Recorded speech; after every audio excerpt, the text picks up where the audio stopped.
Hey, quick question for the billers and practice managers out there. Ever wonder why some claims get rejected before they even leave Athena? Yep, they don't even make it to the payer.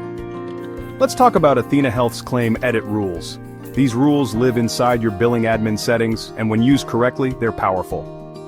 They can hold back bad claims before they ever cause you trouble, but when misconfigured or ignored, they're the silent revenue killers. Here's what might be happening. A modifier is missing, and the claim is stuck on hold. A procedure needs prior auth, but no flag was set. Invalid diagnosis code, auto hold. Coding review needed, it never made it out the door. These claims sit in hold or MGRHOLD status, and most practices don't even realize it until it's too late.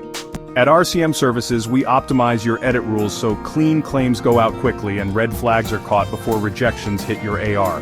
Fewer errors, faster payments, smarter billing. Tap to connect with RCM Services for an Athena rule checkup. Let's get those claims moving again.